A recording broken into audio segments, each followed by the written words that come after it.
about orbital stability and Miyaoka-Yau inequality for minimal pairs.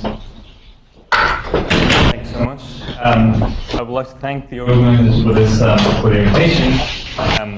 It's a pleasure to be here in this beautiful conference. Right, so let me begin this talk by introducing some notations. I guess it's better to start on this blackboard. Okay, so for the purpose of this talk, X will always be normal, complex, and I'm I think writing too small. Is it? Yeah, I'll go bigger. And let's say for the moment projective, variety, and D, a boundary divisor. So this is an effective divisor with rational coefficients between 0 and 1. So these are prime divisors with rational coefficients between 0 and 1.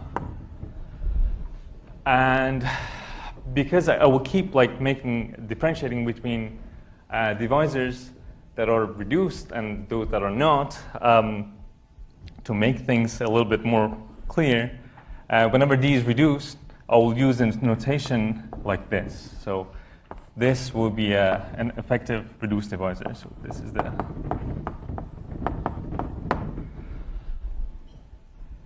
right. So I would like to talk about some Chern class inequalities that come up in the context of some singular spaces that are sort of necessary to work with in the context of minimal model program.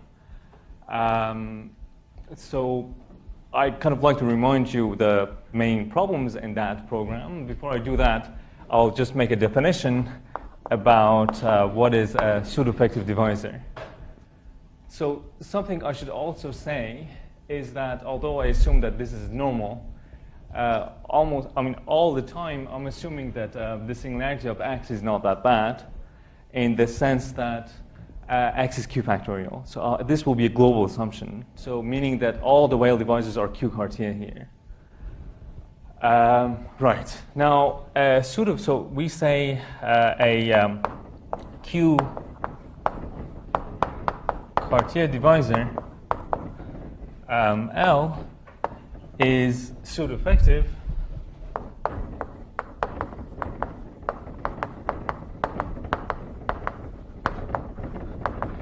if numerically it can be approximated by effective classes. So if its numerical class is the limit of some of classes of some effective divisors. So these are classes in the rational Néron-Savary space. So and these are effective.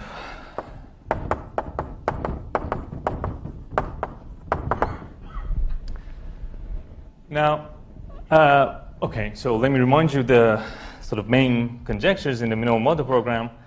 So there's the minimal model conjecture that says that if we have, so given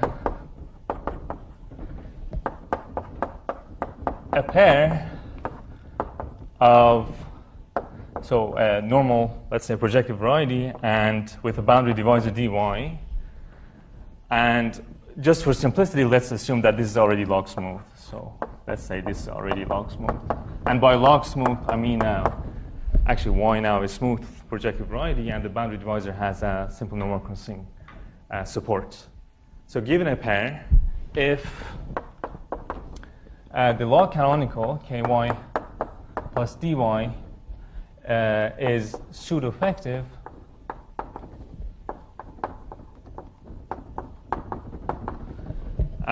then so this is then the pair is birational. So the pair is birational through well-behaved, well-known birational maps xd to a new pair xd that is mildly singular. So I should say this is mildly singular.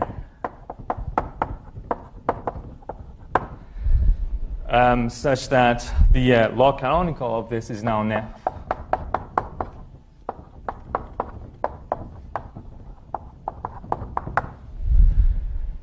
And so, and by nef I mean it has semi-positive. So this, as a Q-Carty divisor, has a semi-positive degree on all reducible curves on X.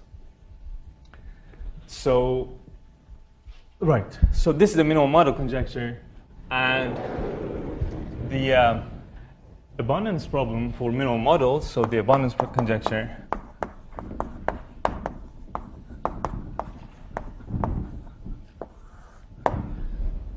for minimal models says that this log canonical at the minimal level is not just nef, it's semi-ample. So if plus d is nef, then it's semi-ample.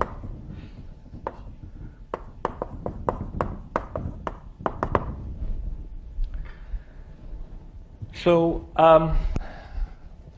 right. So, of course, this program was built up through the works of many people, including Mori, Kolar, Shakurov, Kawamata, and many other people. Specifically, in this talk, I'm specifically interested in the abundance part in dimension 3. So let me say that this abundance result. So this abundance conjecture has been proved in dimension 3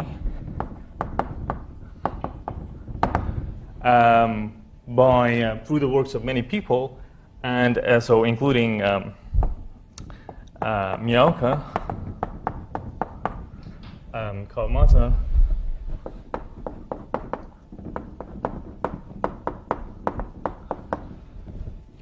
Kolar, and then Dan Abramovich, and in logarithmic case, Matsuki, Kiel, and McKernan, and there are many other people. So I'm sorry, I'm pretty sure I'm forgetting some names.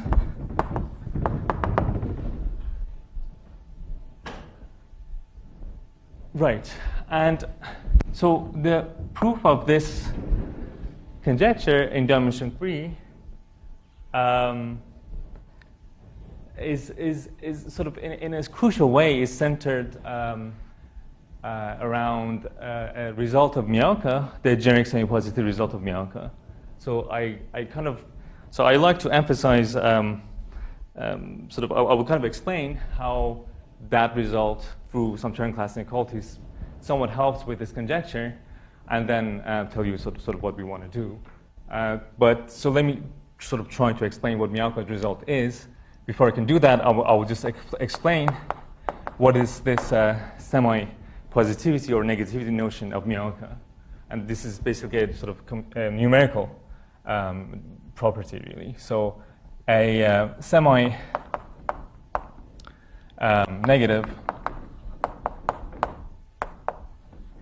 or positive sheaf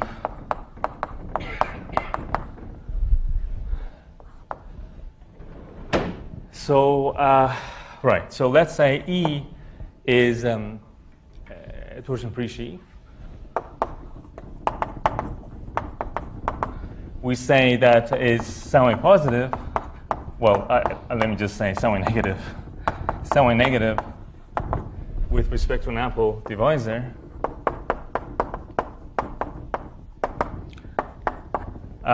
If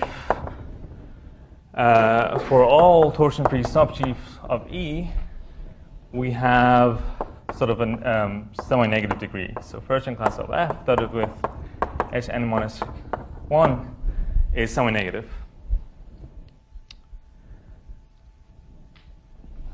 Right.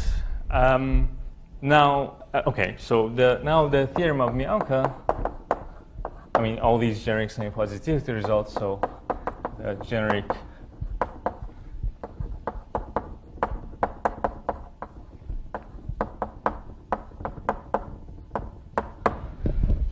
says that. Okay. So let me divide this in two because there's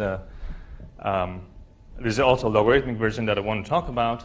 So, right. So if kx is pseudo-effective,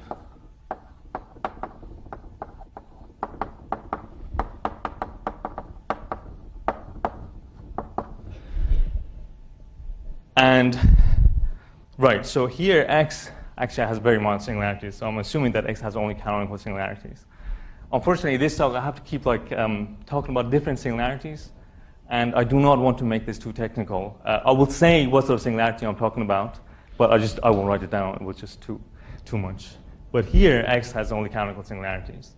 So if x is pseudo-effective, then what Miyaoka proved is that the tangent sheaf is generically semi-negative.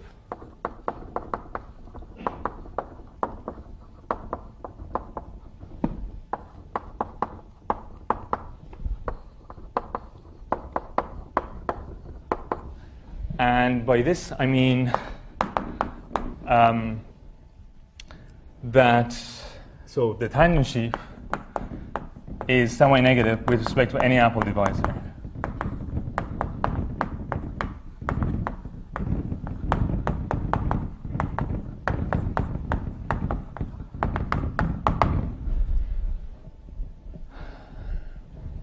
Right. Okay. So I should say that sort of the geometric meaning of pseudo-effective canonical sheaf when x is not too singular is the same thing as assuming that x is not uniruled. So x is not uniruled. And for the characterization, I'm using BDPP. One way is easy, but for the other way, you need that result. But anyway, I just want to say that geometrically, what sort of space we're talking about is x is not uniruled here. And actually, this geometry of x is what is used in Miyaoka's proof. So the way Miyaoka proves this result is basically with contradiction. He proves that, okay, if tangent sheaf is not semi-negative, then the subsheaf that has, if you like, semi-positive degree over the ample divisor will give us a foliation, and that foliation turns out to be algebraic. And actually, the leaves of this algebraic foliation can be sort of filled with rational curves. And those, once you produce many rational curves, that would contradict the assumption that x is non-uniruled. But to construct these many rational curves, one has to go through, so you have to sort of go through these Bennett-Breck methods and characteristic P results. So it really highly depends on these characteristic methods to construct these rational curves and to get a contradiction and prove this. So this was the way Miyaoka proved it.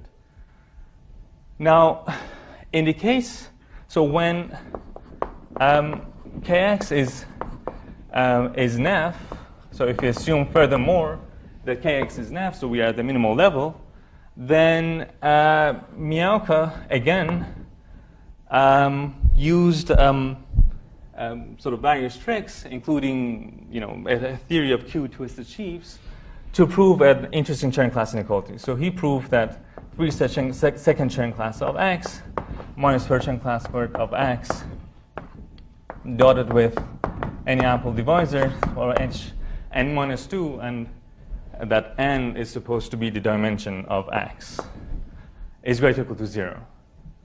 So this is, if you like, the Miyaoka's Chern class inequality, and I will refer to this by this. So this is the Miyaoka's discriminant. Right. Now, once you have this sort of inequality, so this sort of Miyaoka type inequality, then actually helps with constructing, establishing existence of global sections for the canonical model. So here I have in the abundance conjecture that not only the log canonical has global sections, it has actually many of them in a good way. And to prove their existence and to control their growth, in both cases, one needs this type of inequality. And basically because this comes in a sort of crucial way when you write down the Heisenberg-Riemann-Roch formula for the canonical line model. So I should say, so yes, so this is crucial. So this helps. I mean, I should say many other things are involved here, but this helps with abundance in dimension 3.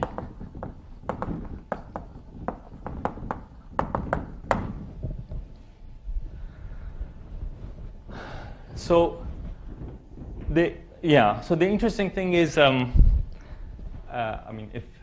this sort of thing is interesting to you, is actually at this point there's a kind of big difference between the proof of abundance when the boundary divisor is empty and where's the logarithmic case.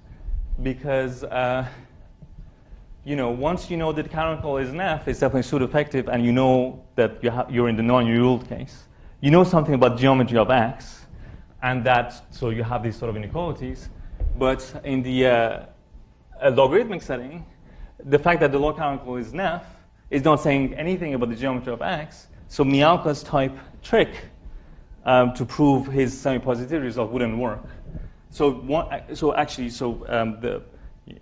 authors there do a lot of work to still prove the abundance problem in the logarithmic setting as well. But I should say that thankfully recently there's a logarithmic version of Miyaoka's result, and this is due to Campana and Pon.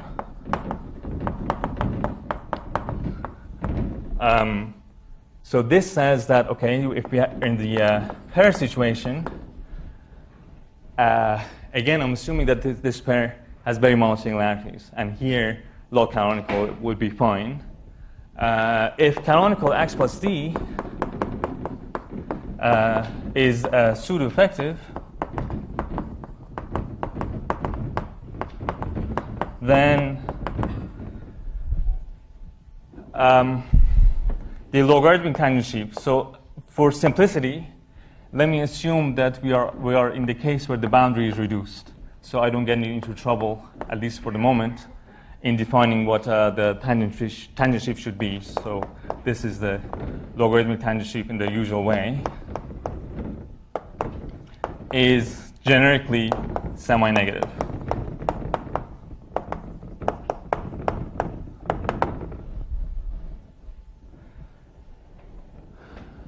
So if you like this, you can use this result together with Miyaoka's tricks, the way he got his inequality, to get a logarithmic inequality. So there's a logarithmic Miyaoka type inequality here as well, using Miyaoka's tricks and this strong generic semi-positivity result. So I'm definitely confusing you and myself. I keep saying like generic semi-positivity, and apparently I just here defined what semi-negativity is. So when a sheaf is semi-negative, it's the same thing as saying that it's dual with semi-positive. So it's a definition thing. So either accept this as semi-negativity, or accept that the dual is semi-positive. And by this I mean, so you want the torsion-free quotients to have semi-positive degree over the ample divisors. So these two things are the same. If an E is semi-negative, it's dual will be semi-positive. So just because I sort of use this terminology of generic semi-positivity to make things. Where does the word generic come in? Because you can choose any ample divisors, right? So it's semi-negative with respect to any. So that any supposed to sort of say generic. So you have semi-negativity with respect to any ample divisor. So that's what I mean with generic. You mean some or every? Any ample divisor that you pick, you have some negativity. And you should refer to that ample. That doesn't sound generic unless you emphasize they can use other divisors that are not ample. It means that the bundle restriction to a generic curve is met. Yeah. Right. Some name problems here. Right. Now, okay. So now that the semi-negativity problem is hopefully now it's less confusing, I should say that this semi-negativity property is basically is closely related to semi-stability of sheaves. So this is basically a weaker notion compared to semi-stability of sheaves. So let me remind you what semi-stability is. So E is semi-stable or stable with respect to ample divisor H if for all torsion-free subsheaves we have an inequality like this. So now here we care about both the rank of F. So in the stable case, we have strict inequality, and in the semi-stable case, it doesn't need to be strict. First Chern class of E over rank of E. And this is usually referred to as the slope of F with respect to H. So you see when the log canonical is pseudo-effective, the semi-negativity with respect to an ample divisor is a weaker notion than semi-stability. So for semi-stability, you actually want to know that there's an upper bound defined by Chern class, the slope of the big sheaf, and this is a stronger, this is a stronger condition. So as you would expect, once you have a stronger condition on your sheaf, this semi-stability condition, you get a better Chern class inequality. So in this case, there's another Chern class inequality that is due to Bogomolov-Gieseker. So I should say theorem. So let's say, again, I should say X is mildly singular. I keep doing this. And by this I mean, so this shouldn't be worse than KLT singularities. Again, if you care about these sort of things. So this is really due to Bogomolov-Gieseker and Donaldson.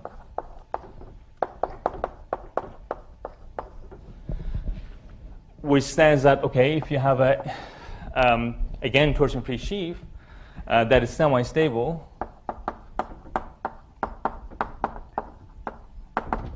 with respect to an ample divisor H, then you have a Chern class inequality. So let's say rank of E is equal to R. Then you have 2R E minus 1 plus E dotted with H minus 2 is greater or equal to 0. So this is, if you like, in case I refer to this again, the sort of Bogomolov discriminant, Chern class discriminant for E. So you see, this inequality is kind of funny. In dimension 2, so if you are want to compare the two inequalities, in dimension 2, this is a strictly weaker inequality than Miyaoka's inequality. In dimension 3, they coincide, and in higher dimensions, this is a stronger inequality. So in general, in higher dimensions, this is a stronger inequality than Miyaoka's, exactly because what I said, you have a sort of a stronger assumption on sort of stability of your sheaf.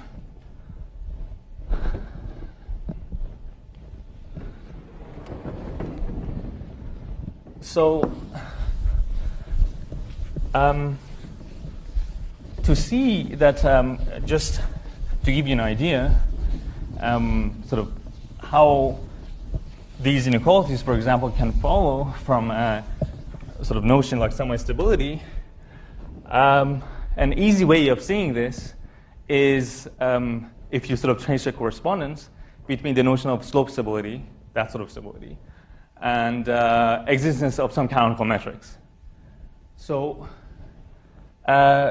let's say, so for the moment, so I just want to show sort of quickly how you get this Bogomolov inequality for stable bundles over smooth projective spaces. So now let's say X is smooth,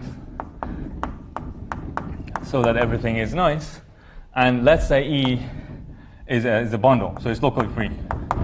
It's a homomorphic bundle. Just for everything to be sort of sufficiently easy. Now, stability actually corresponds to existence of some canonical metrics, and this is the result of Donaldson in the projective case. Existence, so this means that there's a Hermitian metric on E that is Einstein. So there is a Hermann-Einstein metric H on E. Okay, so just to recall what this the Einstein condition is, so this means that if you look at the Chern connection corresponding to the Hermitian metric, if you look at its curvature, then let's say so the stability notion was with respect to some ample divisor. So this was with respect to some ample divisor. So choose a Kahler form inside the class of this ample divisor and contract the curvature of this Chern connection along this Kahler form. Then this should be constant. So this is the Hermann-Einstein condition. So from some real lambda. Right. And part of the Einstein condition actually says that lambda, I can find lambda is proportional to the slope of E. Now, let's just quickly see how this Bogomolov inequality holds for a stable bundle that does have this Hermann-Einstein metric there.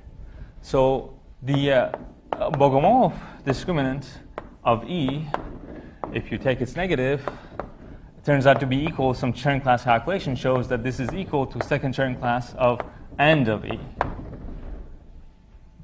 And end of E, so this is just E dual tensor E, and since E has a Hermann-Einstein metric, its dual will inherit a Hermann-Einstein metric, so this will be a Hermann-Einstein bundle. But now that its slope is equal to 0, so you see the slope of the Hermann-Einstein bundle is proportional to this constant appearing in this equation. So once you know that the slope is equal to 0, which happens here, lambda has to be 0. So that means that actually the curvature entries of your metric are primitive 1-1 forms. So this means that the curvature entries, and by this I mean, so let's say we choose a trivialization, and this is my curvature matrix. So the fact that lambda is equal to 0 implies from that equation that these are primitive.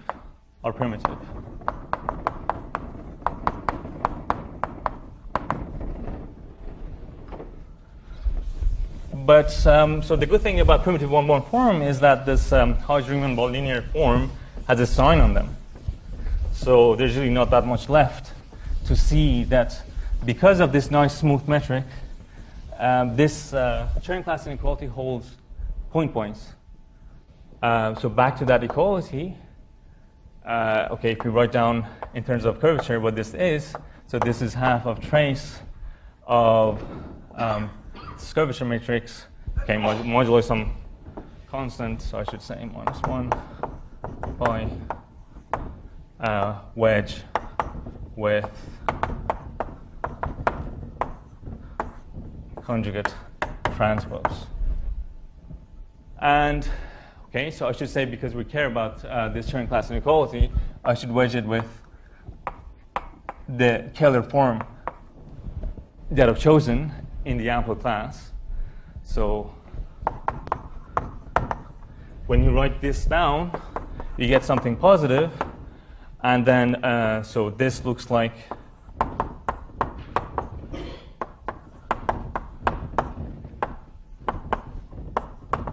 this, which is exactly the Hodge-Riemann bilinear form on these 1-1 forms, but because they're primitive, they have a sign, they're somewhat negative,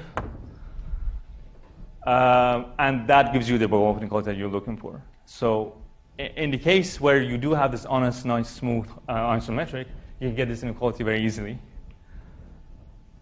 Right. Now, I'd like to go a bit further and talk about the case where we have a more specific canonical metric, the case where basically the Kahler-Einstein case. So when we have Kahler-Einstein metric, so this Kahler-Einstein condition is basically this, you have this Einstein condition, but your bundle is the holomorphic tangent bundle, and your metric is given by the Kahler metric. So basically, that's not for that one. So right. So once you have an Einstein metric coming from the Kahler metric on the holomorphic tangent bundle, this is exactly the Kahler-Einstein condition. And because here your metric is given by some Kahler metric, you have more symmetries, and existence of this more symmetries in your metric, in the curvature of your metric, gives you actually a better inequality. So now you improve Bogomolov inequality, and this is so-called Yau's inequality. So 2n plus 1, second Chern class of x minus n first Chern class squared of x, dotted with your Kahler form is greater or equal to 0. So again, so as you can see, this coincides with the original sort of Miyaoka's inequality that I wrote down in dimension 2, and is stronger once you choose the polarization to be the canonical bundle in higher dimensions, and it's stronger than Bogomolov inequality as well.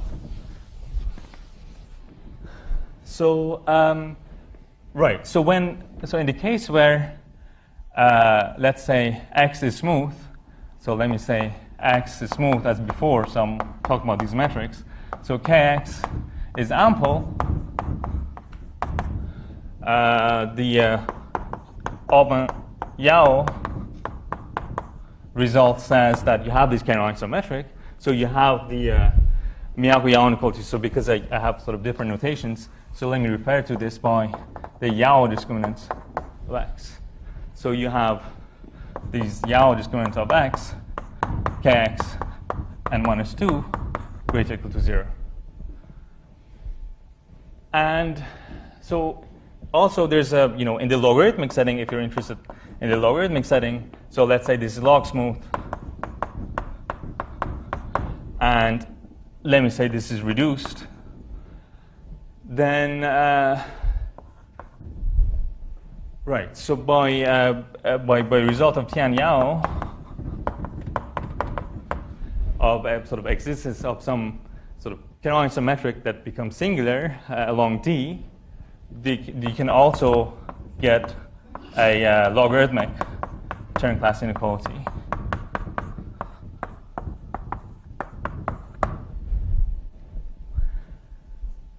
Right. Also, I should mention that there's a sort of generalization of this result. There are many references that I'm sure I'm missing by Song Wang recently to the case where you have log general type. But so I just want to stick to the ample case here, right, with the log smooth condition. Okay. So what we wanted to do with Henri Guenancia was to see if we can. You see, there's an obvious gap between Yau's inequality and Miyaoka's inequality, and yes, and they're both referred to as Miyaoka-Yau inequalities. So you kind of don't know which one you're talking about when you were saying you have a Miyaoka-Yau inequality. So we kind of like to see if we can bridge the gap between these two inequalities And of course, one obvious way of doing that was that, okay, so let's say we have a log minimal model that is singular. So this is a log minimal. So kx plus c is an f. And it's, of course, I'm assuming singular. Again, mod singularities. And let's say we're in the reduced case. This is actually, the reduced case is actually very interesting. And actually, the sort of Miyaoka-Yau type inequality for the reduced case is the one that you need in the context of abundance as well.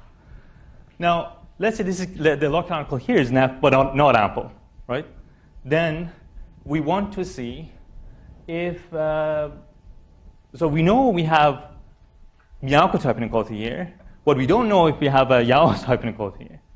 So what of course you can think about is, okay, why not perturb the boundary by some ample divisor and see what happens? So because we are sort of working over singular spaces, you do not expect to have a global smooth matrix anyway, but you can construct sort of some so-called conical Kahler-Einstein metrics in a degenerate way on a resolution of a space like this. So you don't have global smooth metrics everywhere on this space X, but you have enough metric information on a resolution of this that give you a stability notion. So it gives you a stability property of the tangent sheaf that you kind of attach to a divisor, to a pair like this. So because I haven't defined exactly what I mean by the tangent sheaf that you attach to sort of a pair where the boundary divisor is not reduced, I'm going to talk about it. So, but let me just say that there's an orbifold stability here. You need these orbifold notions to define the tangent sheaf that is to attach to this pair, and that turns out to be semi-stable in an orbifold sense. I will explain what I mean by that terminology. So theoretically, once you have this, you should be able to get the Bogomolov inequality back. But we kind of like to have more. We wanted to have sort of Yau's inequality. So you have to do a bit more work. But I will, if I have time, I will explain what we do. But what is important is out of this orbifold stability, we can show by choosing a right notion of orbifold Chern classes that the Yau's Chern class discriminant holds for this pair.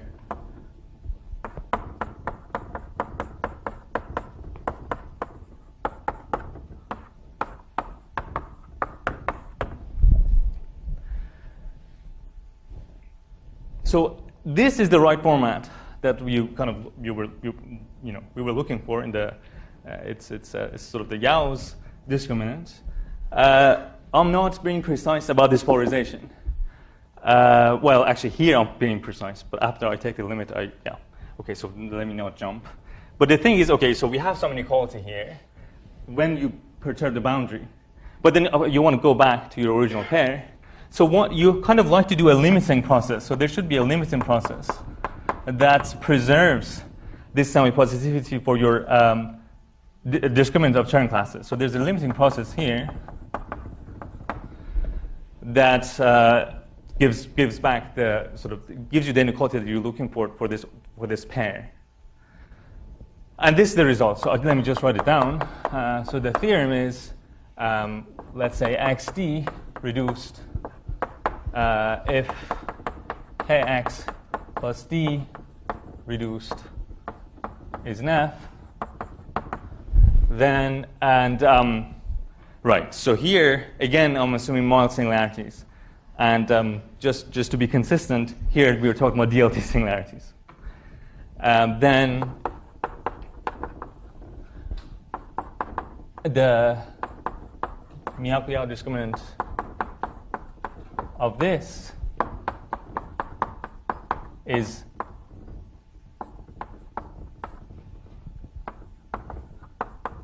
greater or equal to 0.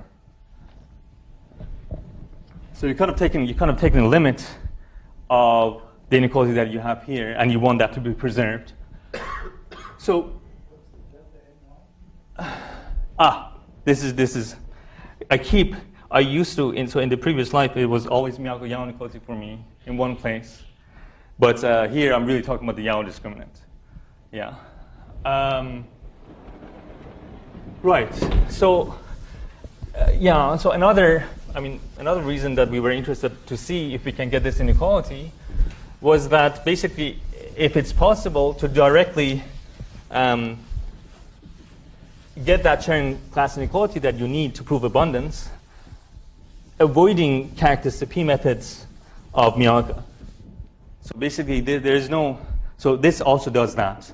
So basically, you get the inequality that you need in the context of abundance without using any semi-positive results that are out there. Right. Okay. So as I said, for the rest of the talk, I want to focus on how this limiting process should work.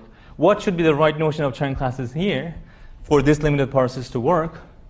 And for this, I need to introduce Orbifold notions. So Orbifold structures.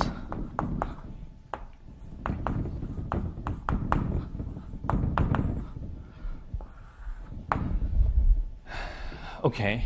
So first of all, let me say that I'll be also in this part I'll relax the projectivity assumption on X for the moment. So let's say X is quasi-projective, because the initial constructions doesn't care about the projectivity of X.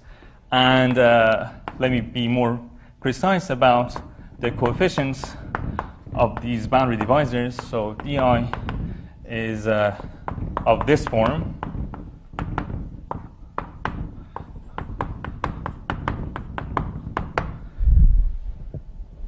Right. So these are rational numbers. Okay. So first of all, let me say what is an adapted morphism. So a morphism. So this is definition of adapted morphism. So a morphism from Y to X, and I'm using this notation because this depends on the boundary divisor D, is adapted okay, so the assumptions that you want to have here, right, so F is finite, surjective, and Galois. Y is normal, and the way the information about the boundary comes into the picture is that you want this the ramification locus of this cover to see the multiplicities of your boundary divisor in this sense. So you want pullback of all the i's to be equal to ai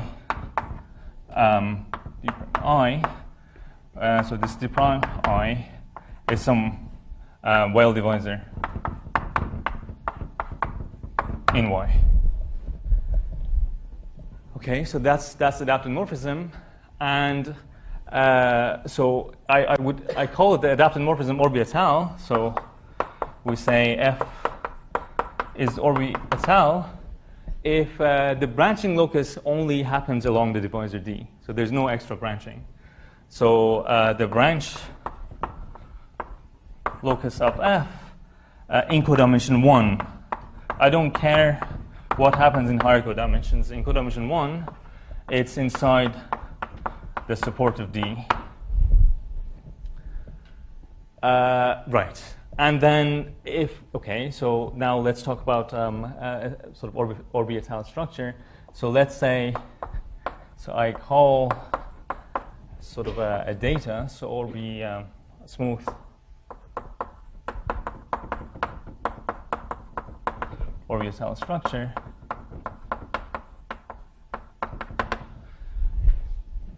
Is a collection. So U alpha, F alpha, X alpha. So it's a collection of charts. So this U alphas gives a finite covering of so all the U alphas are quasi-projective, and this is a finite covering, and all the F alphas are adapted morphisms. actually more, they're orbital.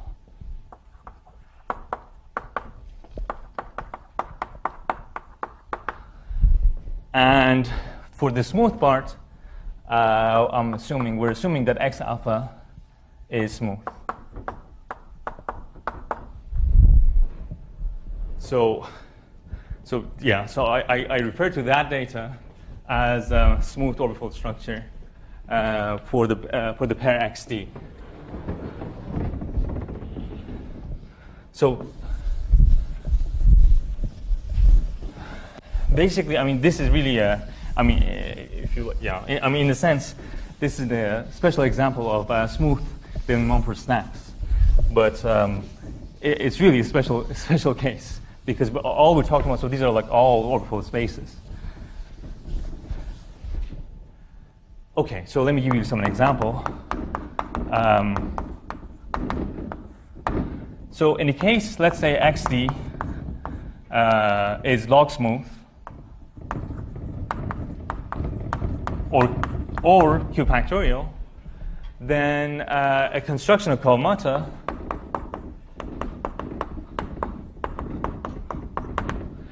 gives a global morphism from a smooth, well, in the smooth setting, a smooth variety Y to XD, which is adapted,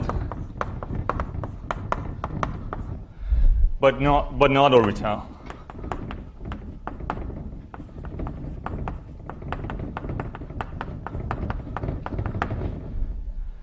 So if you like, in that data, this just comes with a single chart. So there's only a single chart, gives you a global covering, and it's adapted, but it's not orbital because there's always sort of an extra ample divisor that you get ramified.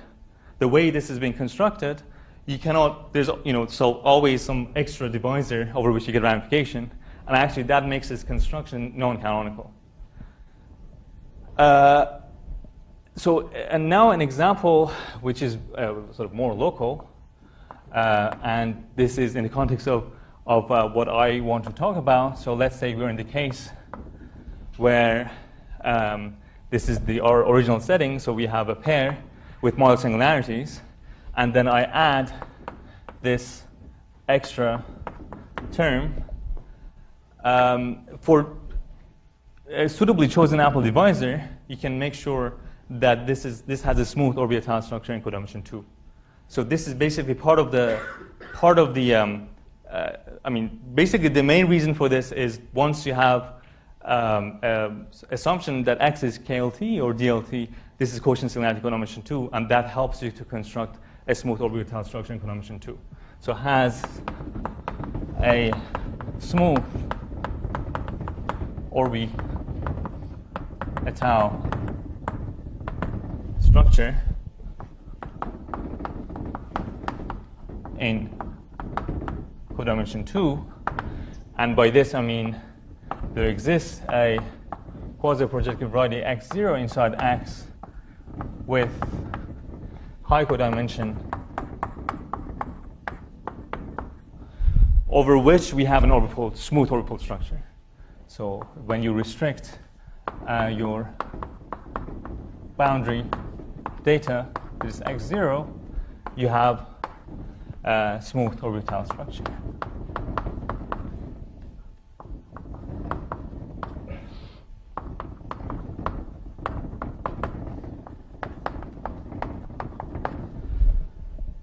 Okay.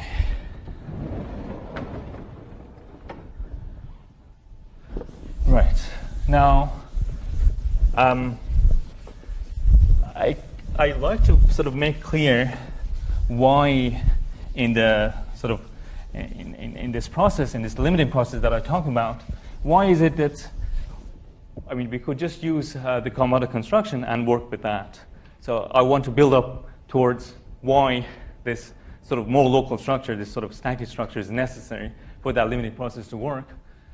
For that, I have to say what I mean by Orbisheaves and Orbit-Chern classes. So let me quickly say that by Orbisheaves,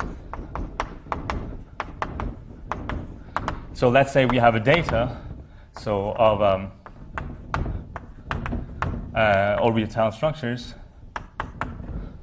well, any orbifold structures, really, then the orbital sheaf is defined by, as you would expect, a collection of coherent sheaves on the local charts with a linearization property. You want to linearize them. So FC is just a collection of F alpha coherent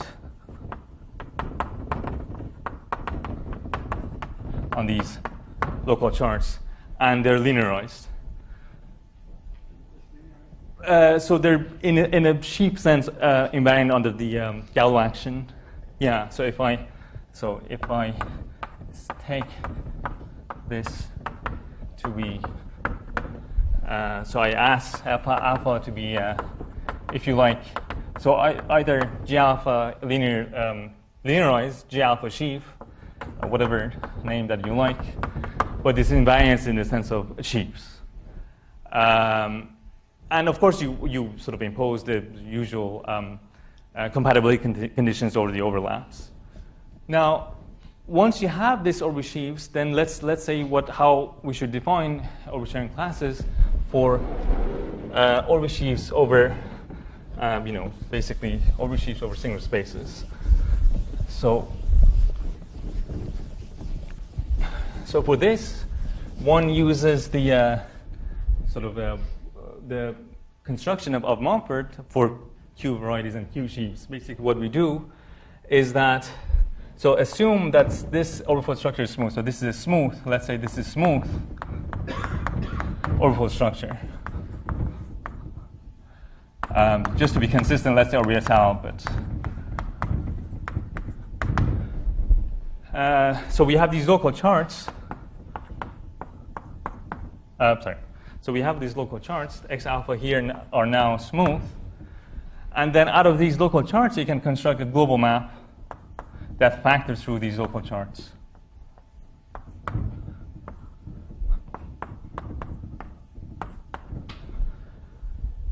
So once you have your orbital sheaves here, you pull it back basically to this global cover and use compatibility conditions to patch them up on this global cover. So you get a global coherent sheaf here. And what you want to do, you want to define Chern classes of these sheaves as cycles on X. And you can do this. You have to use the smoothness of this orbifold structure, but basically you can do this. So you can define Chern classes, orbifold Chern classes of these sheaves as cycles on X if you extend the ring to include the rational numbers. So for this, basically, this really goes through what Mumford, how Mumford defined these so-called Q-Chern classes. So it's very similar to that. Okay, so now we have our notion of orbifold Chern classes. Right. So before I forget, I want to talk about sort of Chern classes for a pair. So I want to discuss what I mean by Chern classes of orbifold tangent sheaf, orbifold cotangent sheaf. So I will be sort of brief. So let's say XD is a pair, and you have an orbifold structure C. Then you define orbifold cotangent sheaf basically by the data.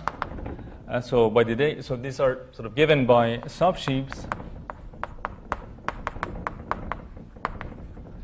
of sheaf of forms of sort of these local charts. So you have X alpha, but then you want to allow log poles along the reduced part where the map doesn't ramify. So subsheaves of that, so you have the collection of subsheaves of that, whose determinant, so I'm not being precise here, but whose determinant should be equal to the log canonical bundle sheaf, as you would like. You want this to be there. And yeah, so I'm being really imprecise here. Basically, you can define this orbital cotangent sheaf as subsheaves of these things with sort of extra vanishing properties to the correct order, to exactly the BI order that I had in the description of the coefficient of the boundary divisor, and whatever else that you have ramification. But basically, this is roughly what is the orbital sheaf that I'm talking about. So now let's stick to the case that we are interested in, to this case. So I said that there is so we have a smooth orbifold structure in codimension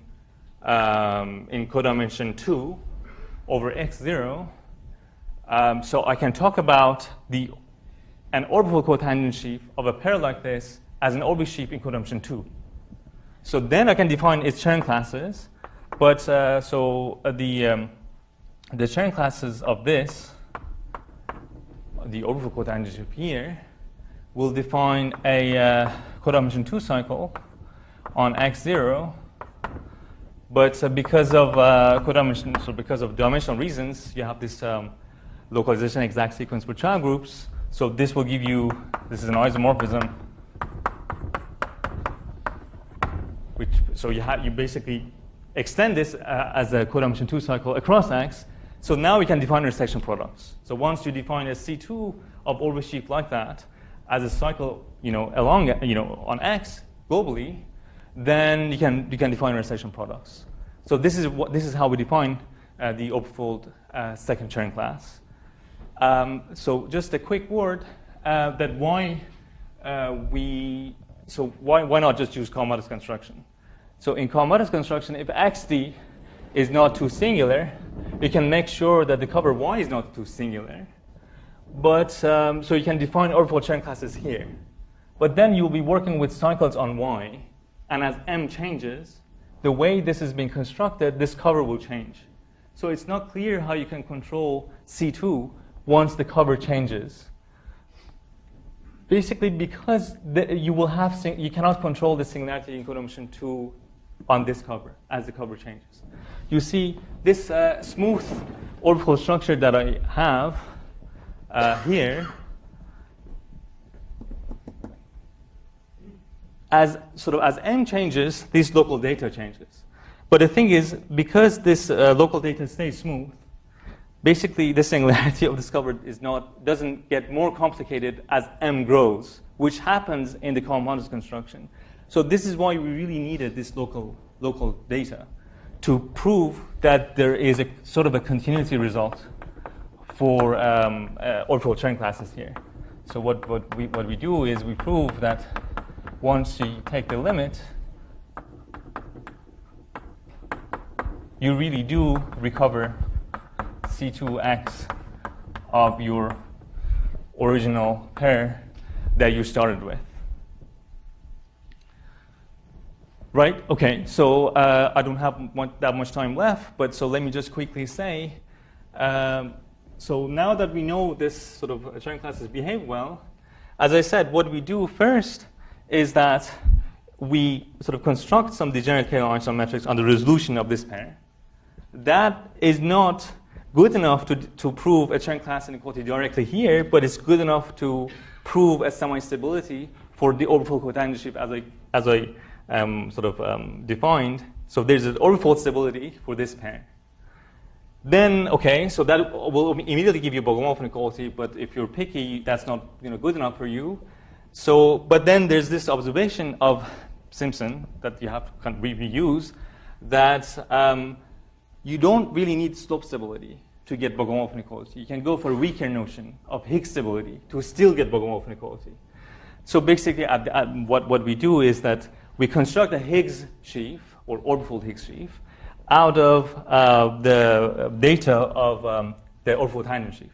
That is higher ranked. There will be Bogomolov inequality for that. And Bogomolov inequality in higher ranks will be sort of stronger. So that will give you a Miyaoka-Yau inequality, and then you take this limit, and you get back to the original pair that you started with. So this is roughly how it works. So thanks so much. Thanks so much for.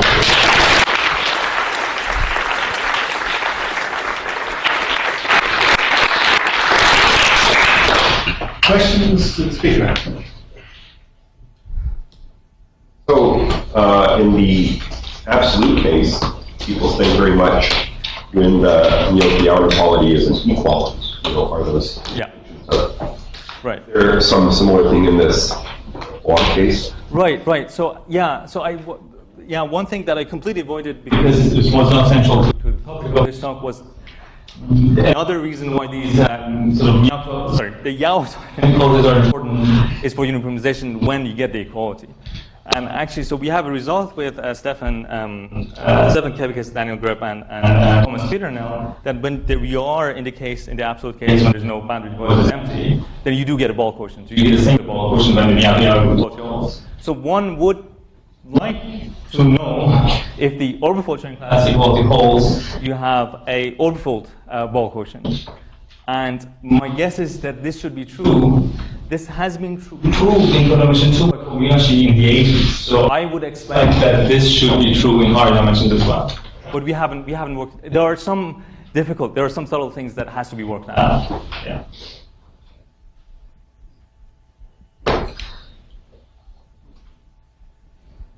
Where does the notion of orbifolds that we used here lie between algebraic stacks and Campana's notion? Where in the So usually why do you need a new notion? Right. So basically, first. Okay. So as far as I understand, Campana uses this global cover, so called multi-cover, to construct these Orbi sheaves.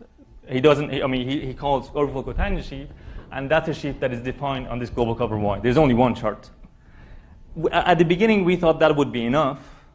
And then we realized that there's a problem with proving that there's a sort of continuity, in a sense, for the Chern classes as M changes. So our notion should be the same. I'm pretty sure it's the same as the stack, the smooth Denney-Mumford stack. This should be exactly the same. It's just that it's a very special case, right? This is the orbifold case. So it's a very simple case of smooth stacks. Yeah.